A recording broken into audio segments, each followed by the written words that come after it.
All right, welcome to our introduction to Boolean logic. So we're going to look at AND and OR statements. So an AND statement is just in double ampersand, and then our straight up and down lines, two of them together make an OR statement. Now we use this Boolean logic to make arguments together or to make it where it's two possibilities. So for instance, if I said that I asked you if you were a male and if you're older than 17, well, then that would be an AND statement. We would say, if you are male and you're older than 17, then something will happen. On the other hand, the OR statement is, well, if you're female or you're younger than 17, then we want something to happen. Now, these conditions we use to make it so some of our code can be easier, or we're not having multiple if statements. So we'll make your life a little bit easier once you understand how they work. I think the best way to see that is to look at an example. So what I've got set up here already is a background with three variables, so red, green, blue. Right now they're all set to 255, so it's showing white. And then I've drawn three lines in, so we can use inequalities to kind of see where that mouse is moving. The goal is, as the mouse moves over lines, that the color background will change. So to make something like that happen, we're going to start with an if statement. And we're going to use the mouse variable that's part of P5, so that mouse x.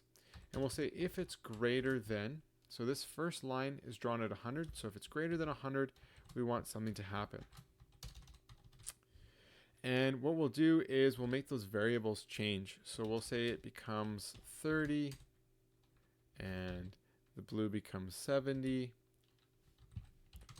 And the green is equal to 230. So we've got quite a bit of green there. It should make it so that this becomes green. So we hit play. So as I move the mouse here, this is where the x is between 0 and 100, so nothing should happen.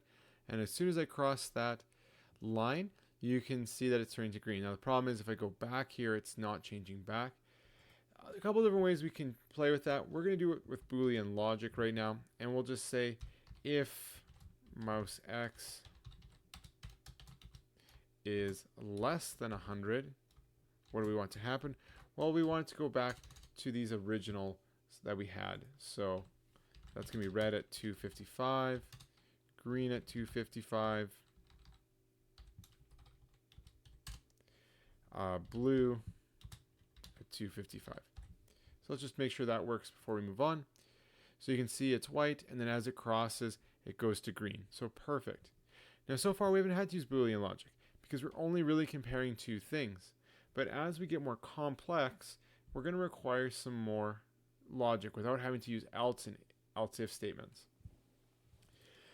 So the next condition I want to do is, well, what if the mouse goes past the second line? That second line is at 200. So what if mouse x is greater than 200? What do we want to happen?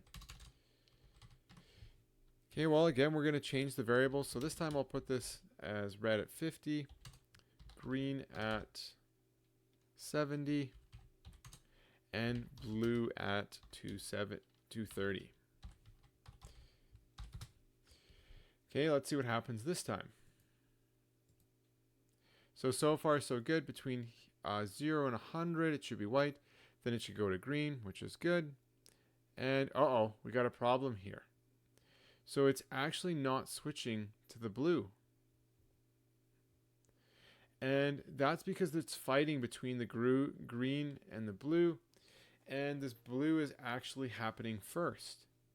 So if I got rid of this if statement, then this would be okay. But because this happens first, then this, we're just seeing the green going over top of it. Now, yes, I could just switch these around and it would probably work just fine, but there is another way to code this. So what I can say is I can put a second restriction on this green. I can say an AND statement. So the mouse is greater than 100, which is this line, but less than 200. So mouse x is, now I'm going to do equals because I don't want there to be a weird spot where maybe if the mouse hovered, I would go back to something else, or maybe it won't change. So I want to make sure I have every possibility. So I'll say on this line exactly, it will stay green. So now if we go 200, so now if the mouse is between 100 and 200, we should only have this happening. Otherwise, this should be true. So let's see what happens there. So again, that stays the same, still working. So it's green, and now it's blue, because as soon as I cross this line, this argument is no longer working. Now for the final one, I actually want it to go back to white, which means I need this blue to turn off.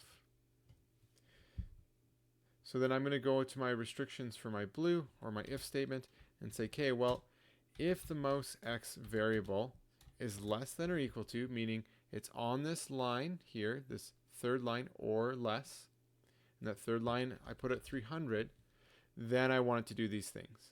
So if we hit play, you can see goes to green, goes to blue, but it actually still stays blue. And the reason is it's still holding these values from last time that it went through the code. So we actually need to go change our white code right now.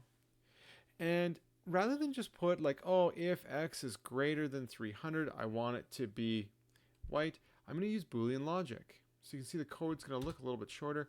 We can use an or statement. So either the mouse is less than 100 or the mouse x is greater than 300, because 300 is the second line. And so it goes green, blue, and then back to white, because it's now hitting the second argument in our or statement. Now this isn't the only way Boolean logic statements can be used, but it is one way.